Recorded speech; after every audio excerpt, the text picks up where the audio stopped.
Avatar మే హే బాబా key జై. అందరికీ జై బాబా అండి. ప్రభు ఇచ్చిన ఈ అవకాశంలో ప్రార్థనా గీతాన్ని ఉమారాణి గారు పాడతారు. హారతి వైదేహి గారు ఇస్తారు. జై బాబా అండి అందరికీ. జై బాబా అందరికి జై బాబా అండి. జై బాబా. నమో మెహరు బాబా అవతార్ నమో దేవ దేవా ప్రభు నమో మెహరు బాబా అవతార్ నమో దేవ దేవా అపార దివ్యా కృపా సాగర అపార దివ్యా కృపా సాగర సకల చరాచర జగదుధార సకల చరాచర జగదుధార నమో మెహరు బాబా అవతార్ నమో దేవ దేవా ప్రభు నమో మెహరు బాబా అవతార్ నమో దేవ దేవా జోహారు దివ్య శ్రీ మెహరు బాబా జోహారు దివ్య శ్రీ మెహరు బాబా మహిని జనించిన మానవ రూప మహిని జనించిన మానవ రూప ఇహ పరానంద జీవనమీవా ఇహ పరానంద జీవనమీవా భవ భయ భంజన పరమ పావన భవ భయ భంజన పరమ పావన నమో మెహరు బాబా అవతార్ నమో దేవ దేవా ప్రభు నమో మెహరు బాబా అవతార్ నమో దేవ దేవా అజ్ఞానాంధతంతము చేసి అజ్ఞానాంధతనంతము చేసి దివ్య విజ్ఞాన దృష్టిను సంగి దివ్య విజ్ఞాన దృష్టిను సంగి హరిషడ్వర్గములంతరింపగా హరిషడ్వర్గములంతరింప గ్రహింపు అవ్యయ మోక్షం గ్రహింపు నమో మెహరు బాబా అవతార్ నమో దేవ దేవా ప్రభు నమో మెహరు బాబా అవతార్ నమో దేవ దేవా జై బాబా అండి. జై బాబా రజని అందరికి జై బాబా. జై బాబా అండి. నా వాయిస్ వినిపిస్తుందా? ఇక్కడ చాలా డిస్టర్బెన్స్ ఉంది. వినపడుతుంది. అది ఇక్కడ వినిపిస్తోందమ్మా, వాయిస్ వినిపిస్తోందమ్మా. జై బాబా. ఓకే అండి. జై బాబా. అంటే ఇక్కడ ఎవరో క్రిస్టియన్స్ ప్రోగ్రామ్ పెట్టుకున్నారు. బాబా హడావిడి చేస్తున్నారు ఇక్కడ. జై బాబా అండి. అవతార్ మెహర్ బాబాకి జై. నిన్నటి రోజు మనం బాబా ఇచ్చిన అంతిమ ప్రకటన గురించి తెలుసుకున్నామండి. దాన్ని సరళంగా తెలుసుకుందామని అనుకున్నాం, కానీ నాకు కొంచెం కారణాల వల్ల నేను వివరించలేకపోతున్నాను. రేపు ప్రయత్నం చేస్తాను. ఈరోజు గ్రంథం ముందుకు తీసుకెళ్ళిపోతాం.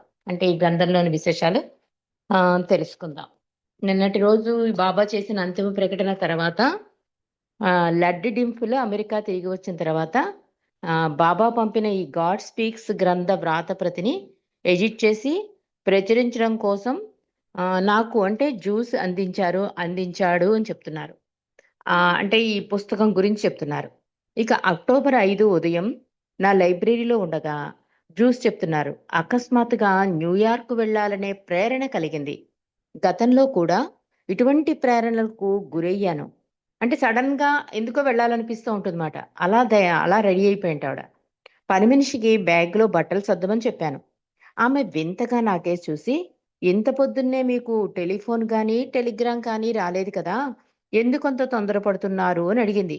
ఏమో ఎందుకో తెలియలేదు, కానీ నా బట్టలు సర్దు అని చెప్పాను. వెంటనే బయలుదేరి విమానంలో న్యూయార్క్ వెళ్ళాను. ప్లాజా హోటల్లో బస చేశాను. మొదటిగా వింటర్ ఫీల్డ్ కుటుంబం వారికి ఫోన్ చేశాను. అప్పుడు వారు కెన్నెడీ విమానాశ్రమానికి వెళుతున్నట్లు, దారిలో బాబా శిష్యుడు కవి రచయిత మాల్కమ్ ఫ్లాష్ని మరొక స్నేహితుడి ఇంట్లో దిగబెట్టి పెడుతున్నామని చెప్పారు. 1 గంట పోయిన తర్వాత మాల్కమ్ ఫోన్ చేసి రాత్రి భోజనానికి నా హోటల్కి ఆహ్వానించా. సాయంత్రం 6 గంటలకు వచ్చి బాబా తనతో నాకు చార్మియాన్కి సందేశం పంపించారని చెప్పాడు. ఆ సందేశం ఏంటంటే ఆ, బాబా నాకు పంపిన సందేశంలో సూఫీగా సంతోషించింది అని ఉంది. ఏంటో మరి అర్థం కలదు, అంటే ప్రింట్ సరిగ్గా లేదండి ఇక్కడ. అంటే బాబా ఇచ్చిన సందేశాన్ని అందుకుంది ఆవిడ. ఆ మరుసటి రోజు నేను వాషింగ్టన్ తిరిగి వెళ్ళిపోయాను. మాల్కమ్ ఫ్లాష్ నుండి ఈ సందేశాలు స్వీకరించడానికి బాబా నన్ను ప్రేరేపించి న్యూయార్క్ వెళ్ళేటట్లు చేశారని గాఢంగా నమ్మాను. అంటే ఈ సందేశాన్ని అందుకోవడం కోసమే నేను న్యూయార్క్ వెళ్ళి ఆ ప్రేరణ కలిగింది న్యూయార్క్ రావడానికి అని అప్పుడు ఆవిడకి అర్థమైంట. ఎందుకంటే అదే రోజు రాత్రి వింటరు ఫోన్ చేసి మాల్కమ్ మరణ వార్త తెలియజేశారు. ఆ విధంగా మాల్కమ్ ద్వారా తన సందేశాన్ని అతని మరణానికి పూర్వం బాబా మాకు అందించారు. ఇండియా నుండి తిన్నగా ఇంటికి వెళ్ళమని బాబా మాల్కమ్ని ఆదేశించారు. కానీ అతను మార్గ మధ్యలో ఫ్రాన్స్లో కొన్ని రోజులు పర్దంతో సహవాస నోట్స్ తయారు చేస్తూ గడిపాడు. బాబా ఆదేశానుసారం నేరుగా కాలిఫోర్నియాకు వచ్చి ఉండినట్లయితే అతను కోరుకున్న విధంగా తన భార్య సమాధి పక్కనే సమాధి చేయబడి ఉండేవాడు. గురువు ఆజ్ఞలను తూచా తప్పక పాటించాలడానికి ఇది ఒక నిదర్శనం అంటోంది జ్యూసు. ఆవిడికి ఎందుకు ప్రేరణ కలిగిందంటే ఈ బాబా ఇచ్చిన సందేశాన్ని అందుకోవడం కోసమే నేను కలిసి ఉంటాను. తర్వాత మాల్కం చనిపోయాట. మాల్కం కూడా బాబా ఏం చెప్పారు మనం తెలుసుకున్నాం ముందు రోజు. ఈ లడ్డు డింపళ్ళు, కొంతమంది ప్రేమికులు మాల్కం వీళ్ళందరూ బాబా సహవాసలో పాల్గొనడం, వాళ్ళ అనుభవాలన్నీ కూడా జ్యూస్ మనకి తెలియజేస్తూ ఈ మాల్కమ్‌ని కూడా బాబా నేరుగా వెళ్ళమని చెప్పారట. కానీ అతను వెళ్ళలేదు. వెళ్ళకపోవడం వల్ల అతను అనుకున్న, అంటే బాబా ఏదో సహవాస నోట్స్ రాస్తూ ఉండిపోయాట. ఇలా బాబా ఆదేశానుసారం కాలిఫోర్నియా వచ్చినట్లయితే అతని ఊళ్ళోనే అతని భార్య సమాధి పక్కనే సమాధి చేయబడి ఉండేవాడు. కానీ గురువు ఆజ్ఞలను తూచా తప్పక పాటించాలడానికి ఇది ఒక నిదర్శనం. బాబా చెప్పారు అంటే అది అనవసరంగా బాబా ఏది మాట్లాడరు, ఏ పని చెయ్యరు కదా! అది మనం అవగతం చేసుకోవాలి అంటుంది. ఒక గురువుని నమ్మితే కనుక గురువు ఏం చెప్తే అది చేసుంటే దాని లబ్ధి పొందుతాము, ఏం చెబితే అది చేసుంటే అని జ్యూస్ చెప్తున్నారు. మెహర్జీ నుండి బాబా టెలిగ్రామ్ వచ్చింది. మాల్కమ్ చాలా అదృష్టవంతుడు. అసాధారణ పరిస్థితిలో ఈ 7వ తేదీన బాబా కార్యక్రమాన్ని పూర్తి చేసుకుని బాబాని చేరాడు.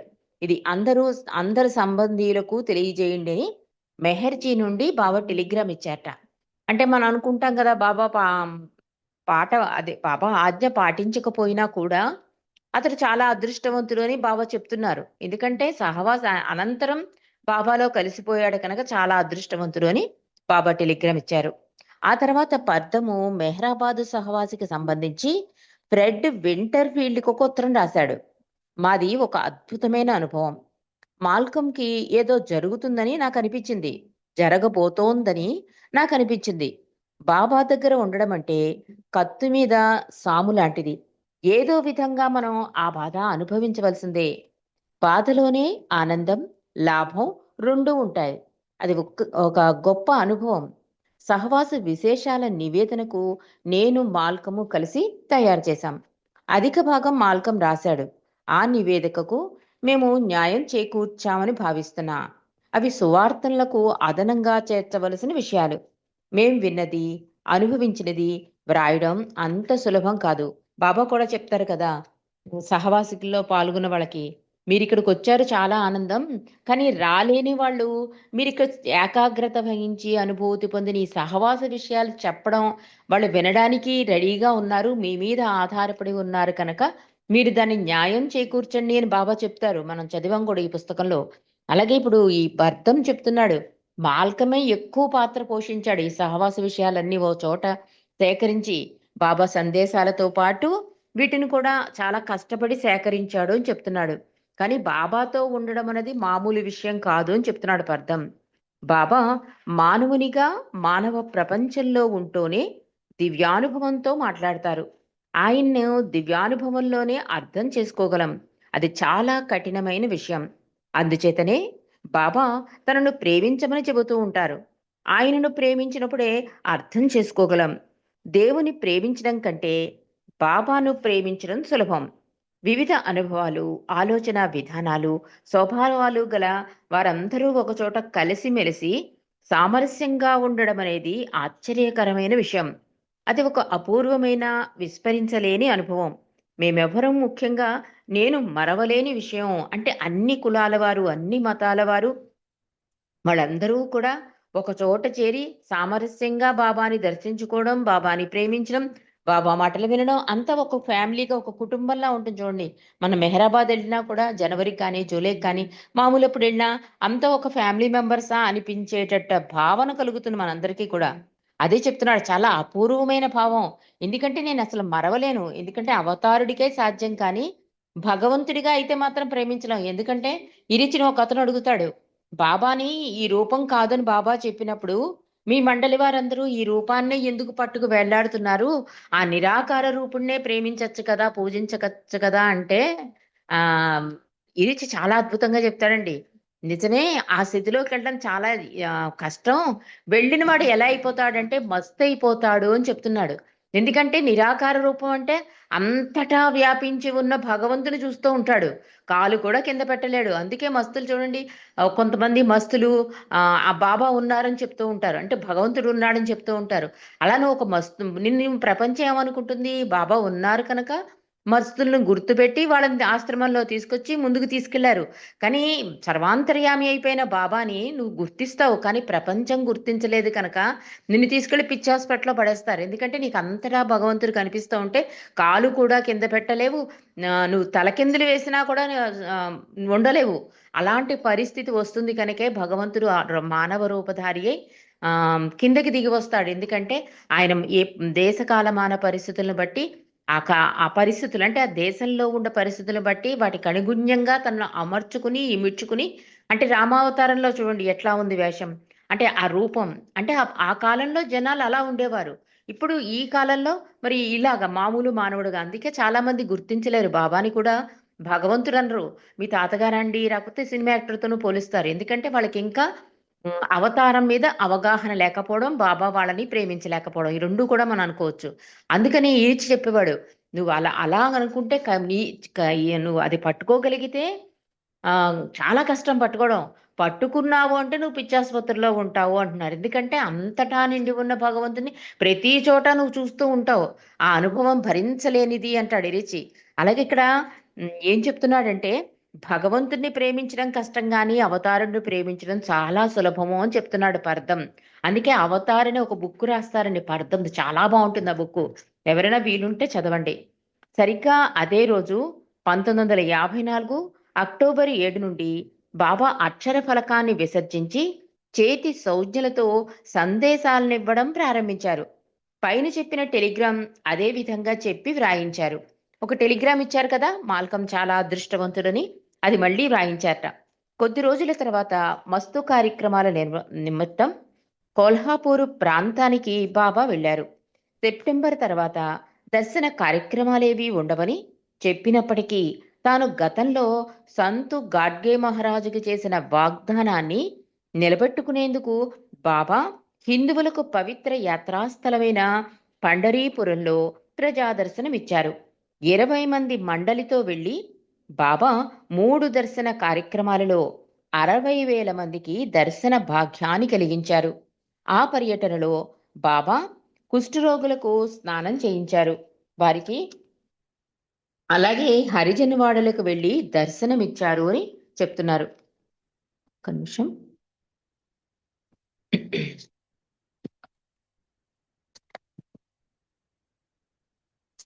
బాబా మండలితో గాడ్గే మహారాజు ఆశ్రమం నుండి బసకు వచ్చిన తర్వాత పలహారాలు తీసుకుని టీ తాగి రాత్రంతా మేలుకొని ఉండడానికి సిద్ధమయ్యారు. మెహర్ బాబాకీ జై, గాడ్గే మహారాజుకీ జై అనే నినాదాల మధ్య బాబా కుష్ఠరోగ కాలనీకి చేరుకున్నారు. ఒక కుష్ఠరోగి తప్ప మిగిలిన రోగులందరూ నది ఒడ్డున బెచ్చం ఎత్తుకోవడానికి వెళ్ళారు. బాబా స్వయంగా ఆ కుష్ఠరోగికి వేడి నీటితో స్నానం చేయించి పాదాభివందనం చేశారు. అతనికి కొత్త బట్టలు కట్టబెట్టారు. వెనువెంటనే గాడ్గి మహారాజుతో కలిసి ఆ మామానంద మహారాజు వారి ధర్మశాలకు వెళ్ళారు బాబా. అక్కడ కైకాడి మహారాజు వారి శిష్యులు బాబాకు అఖండ స్వాగతం పలికి పుష్ప మాలలు సమర్పించారు. 14 నవంబరు డాన్ స్టీవెన్స్ వచ్చాడు. బాబా మాకు ఆదేశించిన గాడ్ స్పీక్స్ గ్రంథాన్ని ఎడిట్ చేసి ప్రచురణకు సిద్ధం చేశాం. బాబా నుండి ఆ గ్రంథానికి ముందు మాట పరిచయం రాయమని ఆదేశాల తంతి వచ్చింది. సరిగ్గా మూల గ్రంథ వ్రాత ప్రతి సిద్ధమయ్యేసరికి బాబా నుండి తంతి వచ్చినందుకు మాకు ఆశ్చర్యం వేసింది. ఎందుకంటే మేము ఈ పనిని ప్రముఖుడైన డాక్టర్ డాన్కిన్ ద్వారా చేయించాలని ఆశించాం. అందుచేత డాన్ తిరిగి వెళ్ళిపోయే ముందు హడావుడిగా పరిచయ వాక్యాలు చిత్తుప్రతిని తయారు చేసి రేలెక్కాడు. లడ్డు బాబా నుండి ముఖ్య గ్రంథం యొక్క వ్రాత ప్రతిని తెచ్చినప్పుడు వారితో పాటు అనేక విడి కాగితాలు అనుబంధంలో చేర్చడం కోసం బాబా ఇచ్చినవి తీసుకొచ్చాడు. బహుశా వీటిని డాక్టర్ గని చేత వ్రాయించి ఉంటారు. వాటిని నేను ఏడ్చి కూర్చి వ్రాసిన తర్వాత బాబా వారి ఆమోదం కోసం పంపించాను. బాబా అప్పుడప్పుడే అక్షర ఫలకం వాడడం మానివేసినందున అధిక శ్రమ కోర్చి ఎట్టకేలకు అవసరమైన మార్పులు చేసి సోదరి మణి చేత వీటన్నిటిని టైపు చేయించి ప్రచురణ కోసం నాకు తిరిగి పంపించారు. ఒకతను ఇరిచ్చిన అడుగుతాడండి, నేను బాబాని అధికాధికంగా ప్రేమిస్తున్నాను, ఈ పుస్తకాలన్నీ చదవాలా, ఈ గ్రంథాలన్నీ చదవాలా, నేను చదవను అంటాడు.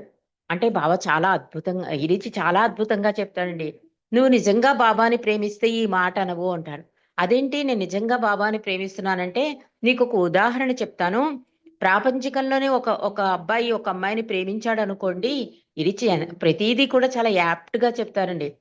ప్రేమిస్తే ఆ అమ్మాయికి ఏమి ఇష్టమో తెలుసుకుని ఆ అమ్మాయికి అనుగుణంగా అవి తనకి ఇష్టం లేకపోయినా కూడా తనకు అనుగుణంగా మార్చుకుని ఆమె ఇష్టానికి అనుగుణంగా తన జీవితాన్ని ఎలా మార్చుకుంటాడు. ఎందుకు ప్రేమ ఎక్కువైతే నువ్వు బాబా గురించి తెలుసుకోవాలి కదా. బాబాకేమి ఇష్టం, బాబాకేమి సంతోషం, బాబా ఏది కోరుకుంటున్నారో నీకెలా తెలుస్తుంది? ఈ పుస్తకాల ద్వారానే కదా. అంతెందుకు గాడ్ స్పీక్స్ బాబా ఎంత కష్టపడి డిక్టేట్ చేశారో నీకు తెలుసా? మౌనంలో ఉన్న బాబా గాడ్ స్పీక్స్ డిస్కోర్సెస్ ఎంత కష్టపడి ఇచ్చారో. ఒక పదం చెప్పడానికి ఏబిసిడీలు ఏ టు జెడ్ వరకు చదివించేవారటండి. అందులో ఏ లెటర్ కావాలో అప్పుడు ఆ లెటర్ దగ్గర ఆపమనేవారు.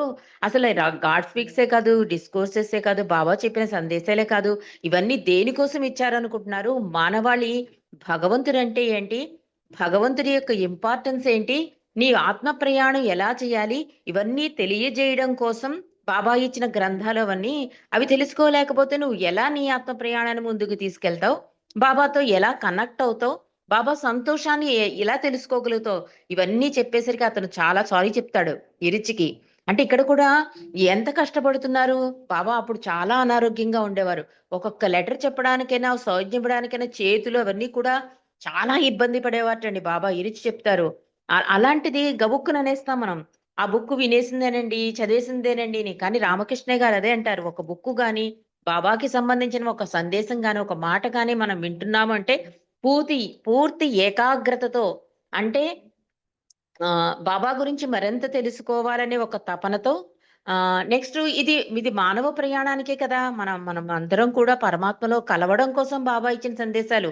ఆయనకేమీ లాభం కాదండి. మన ఆత్మ ప్రయాణం ఎంత త్వరితగతిన చేద్దామా అని బాబా ప్రయత్నం. ప్రతి సందేశం కానీ ప్రతి బుక్ కానీ మీరు చదివి ఉంటే తన కోసం ఆయన ఏం రాసుకోలే, నన్నే పూజించండి, నా గురించి ఆలోచించి అసలు ఏమీ అనలేదు. భగవంతుడిని అంటున్నారు బాబా. ఆయన భగవంతుడు మానవ రూపధారిగా వచ్చాడు కనుక, కనీసం అవతారం అయితే ఒక వారధి వేస్తాడు కనుక, కాబట్టి ఈజీగా నన్ను పట్టుకోండి అని బాబా చెప్పే విధానం. ఇవేమి మనకు అవగతం కాక వినేసిందే కదా, చదివేసిందే కదా అంటూ ఉంటాం. కానీ రామకృష్ణ గారు అదే అంటారు, ఒక బుక్ చదువుతున్నాము అంటే బాబాని ప్రేమించడానికి ఎంతవరకు ఈ గ్రంథం తీసుకెళుతోంది అన్న ఆలోచన విధానంతో ఒక బుక్ చదవండి అంటారు రామకృష్ణ గారు. అలాగే ఈ గాడ్ స్పీక్స్ కూడా ఎంత కష్టపడ్డారు. ఎన్ని ప్రతులు, ఎన్ని రఫ్ వర్క్లు, ఇరిచి, జ్యూసు, డాన్కిన్ వీళ్ళందరూ ఎంత కష్టపడ్డారో మనకు ఆ పుస్తకం చదువుతున్నప్పుడు తెలుస్తూ ఉంటుంది.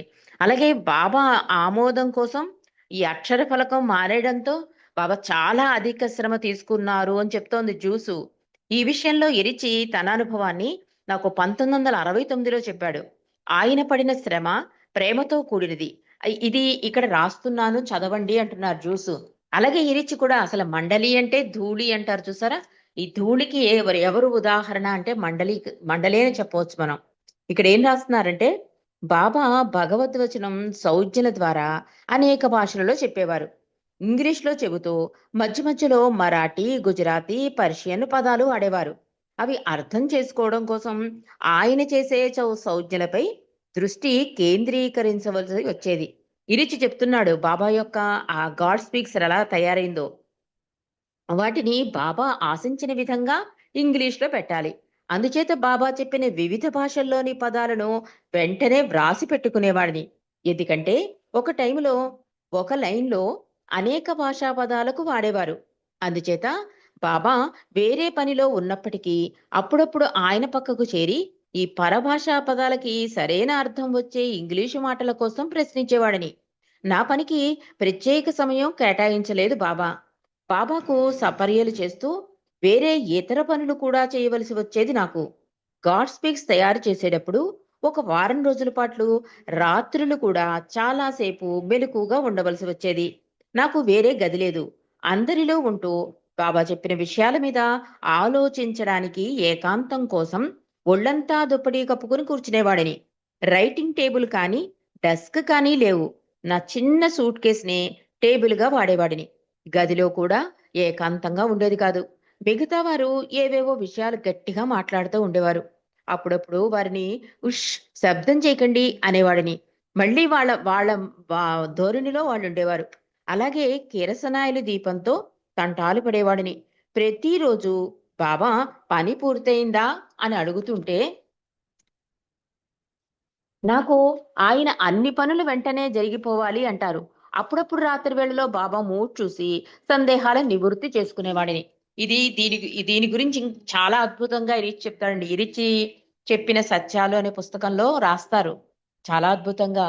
అసలు ఎంత దారుణమైన పరిస్థితి అంటే మండలికి అందుకే హఫీజు మహాకవి చెప్పినట్టు ఎందుకు ఏమిటి అని ప్రశ్నించకుండా ఉండాలి ప్రేమికుడు ప్రీతముణ్ణి అంటారు చూసారా.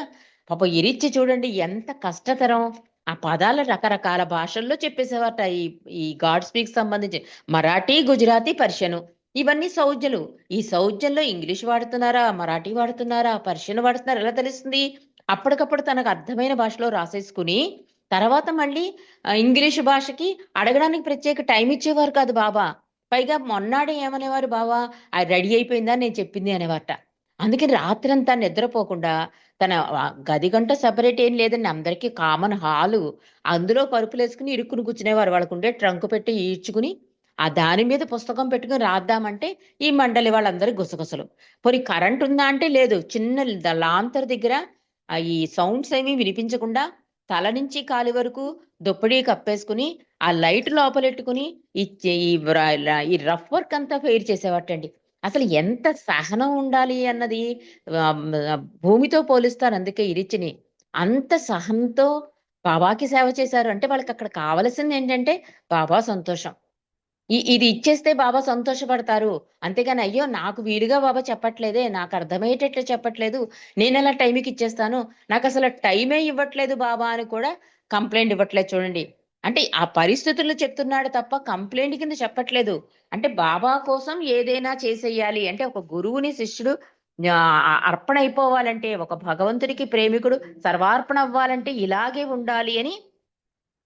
ఇలాగే ఉండాలని ఇరిచి చెప్పడం చేసే ప్రయత్నం అంతా కూడా అంటే ఆ పుస్తకానికి ఎంత కష్టపడ్డారో చెప్తున్నాడు. అప్పుడప్పుడు రాత్రి వేళలో బాబా మూడ్ చూసి సందేహాల నివృత్తిని చేసుకునేవాణ్ణి. మహాబలేశ్వరులో ఒక రాత్రి వేళ బాబా దుప్పటి కప్పుకుని పరున్నారు. నా సందేహాన్ని వెలబుచ్చినప్పుడు బాబా ఇలా అన్నారు. దైవీ ప్రణాళికను వివరిస్తూ ఇరిచి ఇటు చూడు, ఈ దుప్పటి అనేక నూలు పోగులతో ఇటూ అటూ అల్లబడింది. అది తెలుసుకోవాలంటే ఒక్కొక్క పోగు లాగాలి. అలా పూర్తిగా లాగితే ఇక దుప్పటి ఉండదు. దాని ఆకారము ఉండదు. అలా ఆకారం ఉన్నప్పుడే అది దుప్పటి అనిపించుకుంటుంది. లేకపోతే కేవలం కేవలం దారపు పోగులే మిగులుతాయి. అలాగే భగవంతుడు ఉన్నాడు అని అంటే భగవంతుడు తప్ప మరి ఏదీ లేదు. ఇదంతా శూన్యం, భ్రమ, భగవంతుడే ఉన్నాడు అని వివరించారు. అలా బాబా ఎంతో ఓర్పుతో నా సందేహాలన్నిటినీ నివృత్తి చేసేవారు. నాకు అర్థం కానప్పుడు విసుక్కోకుండా మళ్ళీ మళ్ళీ చెప్పేవారు బాబా. బాబా ఇలా అన్నారు. ఈ భగవద్వచనం సత్యత్వంలోని ఒక భాగం మాత్రమే. అది పూర్తి సత్యత్వం కాదు. ఏదైనా సత్యత్వంలోని ఒక భాగమే కాని పూర్తి సత్యం కాదు. ఎవరైనా ఏదైనా చెబితే అది తప్ప, అది తప్పు అనకు. ఎందుకంటే భగవంతుడు తప్ప మరేదీ లేదు. భగవంతుడు కానిది ఏదైనా ఉంటే అది భ్రాంతి, మాయ. అది భగవంతుని ఆకారం. ఎవరైనా ఏదైనా చెప్పినప్పుడు కానీ, రాసినప్పుడు కానీ బాబా ప్రశంసించేవారు. పండితులు తిరస్కరించి కొట్టి పారేసినప్పటికీ ఆ వ్యక్తి పడిన శ్రమకు బాబా అభినందించేవారు. ఎందుకంటే ఆ పని ఎంత కష్టతరమో బాబాకే తెలుసు అని ఇది చెప్పారట. మరి ఇది చెప్పిన ఇంకా మిగిలిన విషయాలు రేపు మనం తెలుసుకుందామండి. అవతార్ మెహర్ బాబా కీ జై. జై బాబా. వైదేహి గారు. अवतार मेहर बाबा की जय।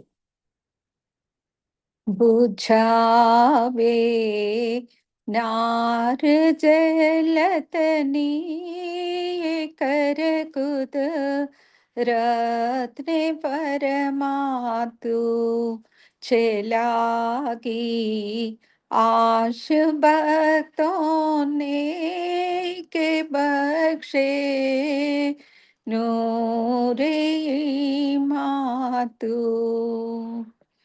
आयाम शद मेहर बाबा चरण पर तुझ न दरेस खुदाना जात दीवा के फदई बे तो मेहर बातू तुझे माँ लिख की कतनो तू आशिक बीने आरिफ भी तुझे दरी या ये वहदत मारिफतनो होई तू पातू अमोर है राम ने आए साले बख्श जे दान इज्जत नो के तू पर मात मागनानी जने मो थारे फातू खुदाना प्रेम नो प्यालो पिलावे मस्त हमने कर चे तुझ पर जान सदके साकिया पी दे पयमातू हमारी नाव भर दरिए तरावे तो हमें तरिए हमारा ना खुदा आए मेहर बाबा चेनी के बातू हमारा ना खुदा आए मेहर बाबा चेनी के बातू बुझावे नार जलतनी कर कुद रत्ने परमातु चलागी आश भक्तों ने के बख्शे नूरे मातु। अवतार मेहर बाबा की जय। अवतार मेहर बाबा की जय। अवतार मेहर बाबा की जय। జై బాబా మా అందరికి జై బాబా అండి. జై బాబా అండి, అందరికి జై బాబా. జై బాబా. అందరికీ జై బాబా అండి. జై బాబా అందరికి జై బాబా. జై జై బాబా బాబా. అందరికి జై బాబా. జై బాబా అండి మేడం, చక్కటి విషయాలు తెలియజేశారు. అందరికీ జై బాబా. జై బాబా అండి. జై బాబా అండి. జై బాబా.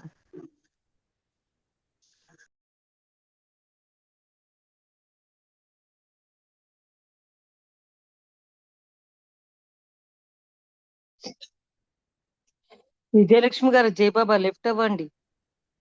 జై బాబా.